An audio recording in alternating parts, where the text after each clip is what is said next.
Hello viewers, আসসালামু আলাইকুম। আশা করি সবাই ভালো আছেন।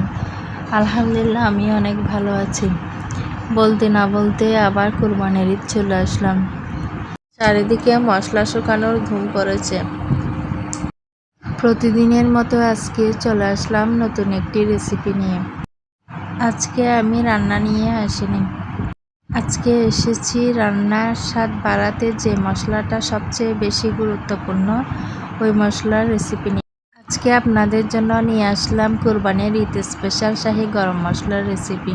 শাহি গরম মশলা আমি তৈরি করার জন্য এখানে নিয়ে নিয়েছি 100 গ্রাম ধনিয়া, 50 গ্রাম জিরা,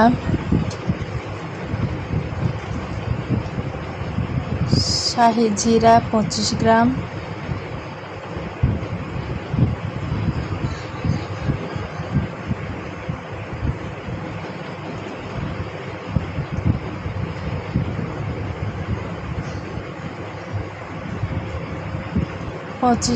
মৌরি,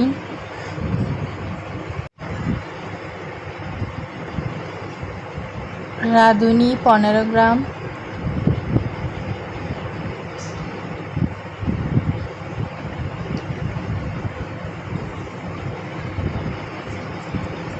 দারুচিনি 100 গ্রাম,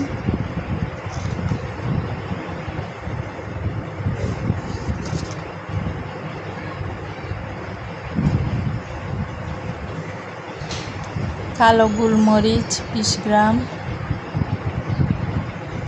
সাদা গোলমরিচ 50 গ্রাম,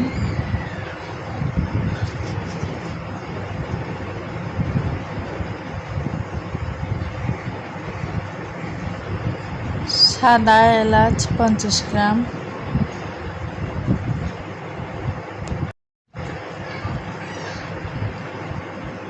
কালো এলাচ 50 গ্রাম,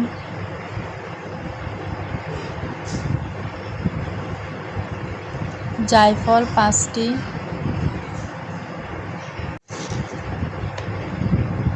জয়ত্রী 20 গ্রাম,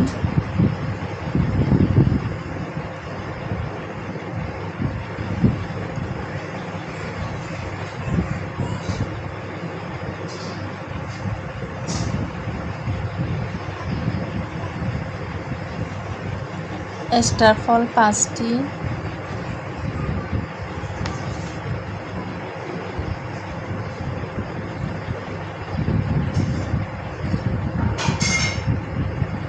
তেজপাতা 50 গ্রাম,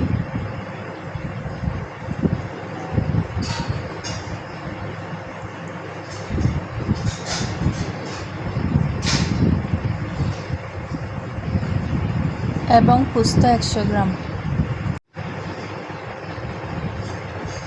আমি এখন সবগুলো উপকরণ ভালোভাবে ধুয়ে পরিষ্কার করে শুকিয়ে নিব।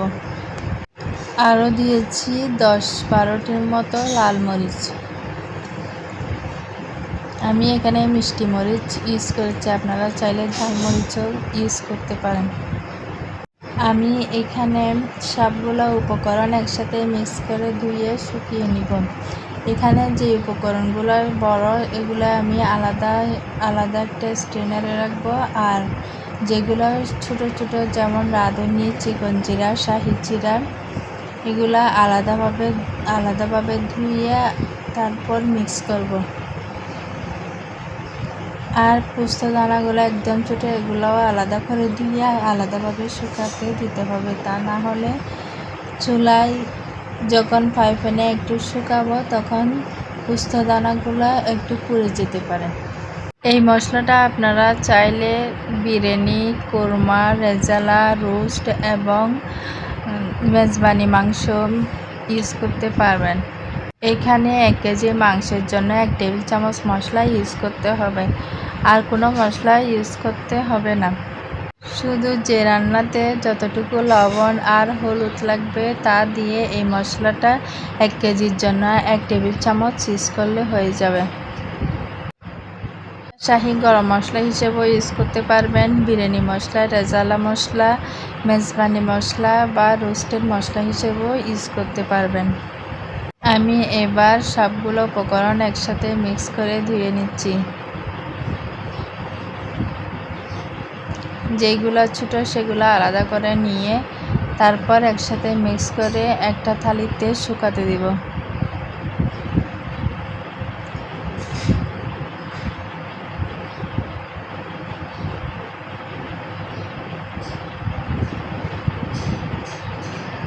পোস্ত দানাগুলো আলাদাভাবে ধুয়ে আলাদা একটা থালিতে শুকাতে দিব।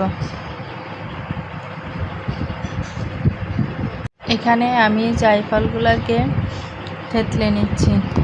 থেতলে নিয়ে উপরের খোসাটা ফেলে দিচ্ছি। এই মশলাতে শুধু জায়ফলের ভিতরের শাঁসটা ইউজ করা হয়, উপরের খোসাটা ইউজ করা হয় না।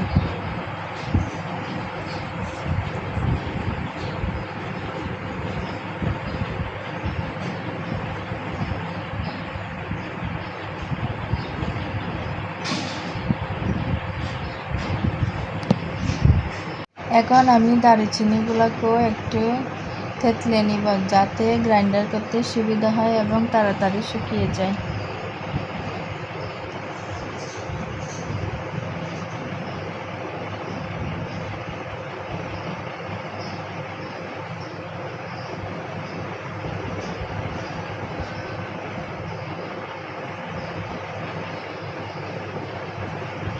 এভাবে থেতলে নিলে দারুচিনিগুলো ভালোভাবে ছোটো ছোটো টুকরো হয়ে যায়।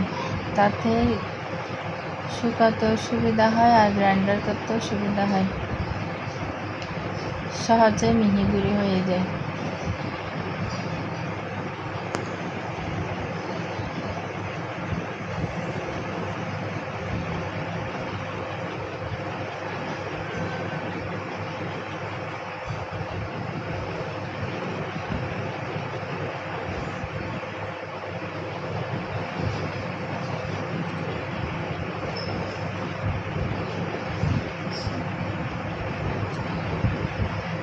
এই ভিডিওটা একটু সময় নিয়ে শুরু থেকে শেষ পর্যন্ত দেখবেন, তাহলে সব কিছু ভালোভাবে বুঝতে পারবেন।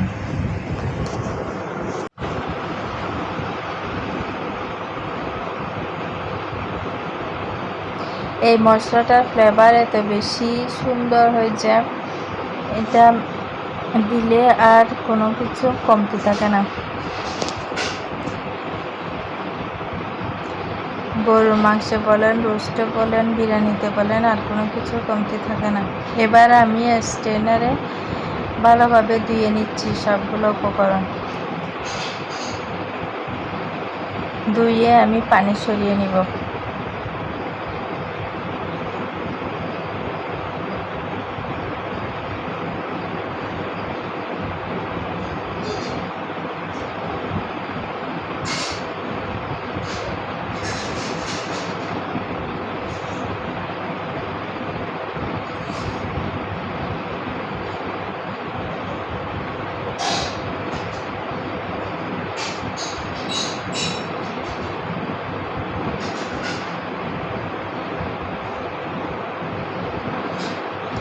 একইভাবে আমি সবগুলা মশলা ধুয়ে পানি সরিয়ে নিচ্ছি।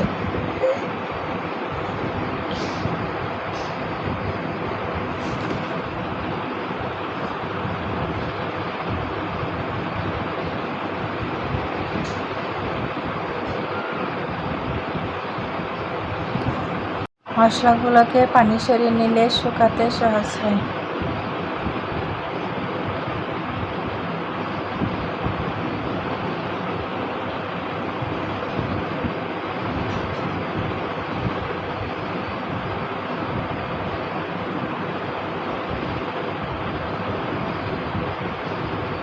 ভালোভাবে আমি কষলিয়ে দিয়ে নিচ্ছি, যাতে কোনো বালি না থাকে।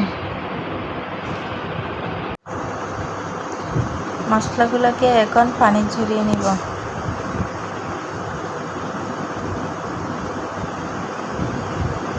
মশলাগুলোর পানি ঝরানো হয়ে গেলে আমি একটি চুলার উপর একটি স্ট্যান্ডের উপর বসিয়ে দিয়ে থালিটা প্রথমে ভালোভাবে গরম করে নিব। এরপর চুলার আঁচ ছোটো করে দিয়ে একদম সারাদিন যতক্ষণ না শুকায় ততক্ষণ পর্যন্ত রেখে দেব। কিছুক্ষণ পরপর নেড়ে দিতে হবে।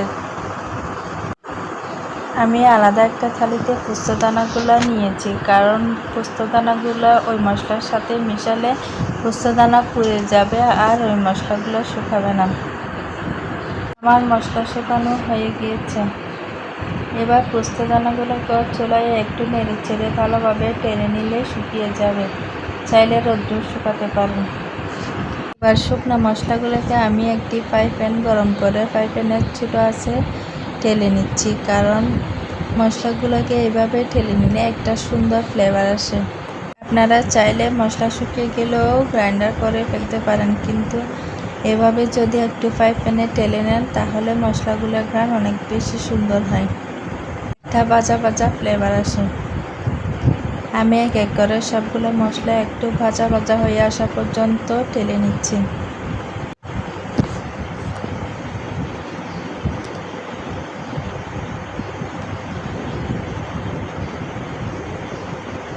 বড় মশলাগুলো ঢেলে নেওয়া হয়ে গেলে আমি শেষে ছোটো মশলাগুলো ঢেলে নিব।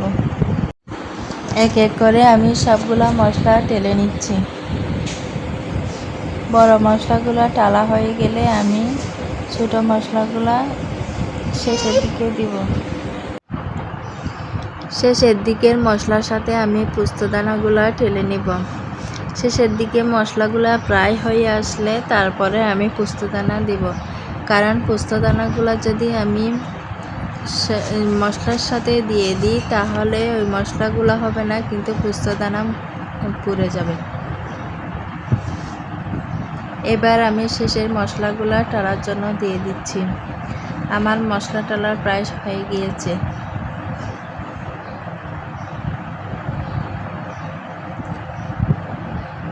এবার শেষের মশলাগুলো টালা হয়ে আসলে তারপর আমি পোস্তদানাগুলো ঢেলে দিব।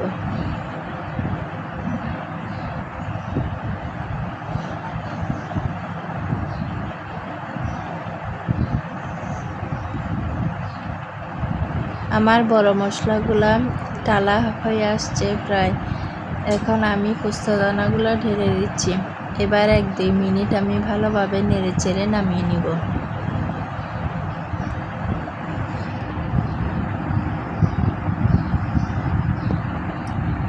শাহি গরম মশলা তৈরির রেসিপিটা একটু ধৈর্য সহকারে বানাতে হয়, কারণ এটা অনেক ধৈর্যের লেংথি এবং অনেক ধৈর্যের কাজ। অনেকে ঝামেলার জন্য এটা করতে চায় না। বাজারের কেনা মশলার চেয়ে ঘরের তৈরির মশলা খাওয়ার তৃপ্তি আলাদা। আমার মশলাগুলো টালা হয়ে গিয়েছে। এবার ঠান্ডা হলে আমি গ্রাইন্ডারে দিয়ে গুঁড়া করে নিচ্ছি।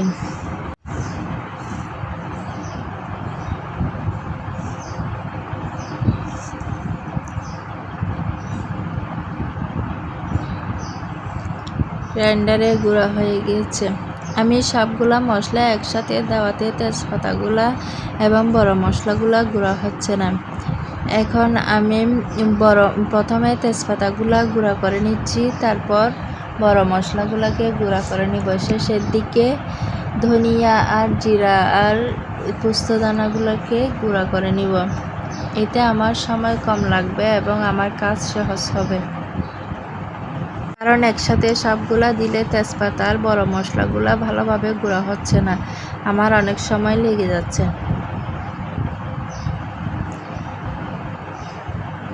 এবার মশলাগুলোকে গুঁড়া করে একটি ছাঁকনির সাহায্যে ছেলে নিব। ছেলে যেগুলো গুঁড়া হয় নাই বা কম গুঁড়া হয়েছে ওগুলো আবার গ্রাইন্ডারে দিয়ে ভালোভাবে গুঁড়া করে নিব।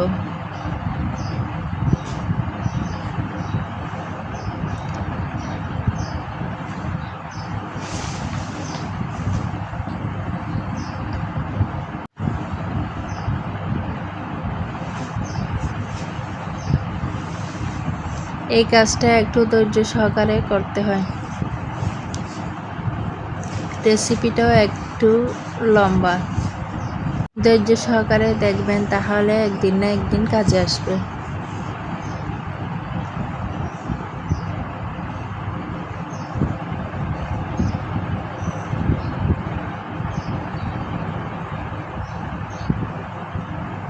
দেখুন আমার মশলাগুলোর কালার কত সুন্দর হয়েছে আর কতটা মিহি গুঁড়া হয়েছে।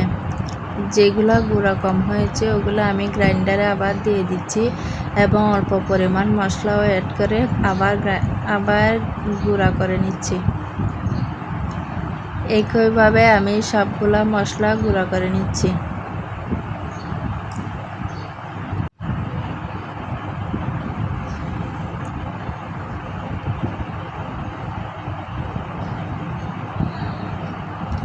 এই মশলাগুলো গুঁড়া করতে আমার প্রায় 1 ঘন্টা সময় লেগে গিয়েছে।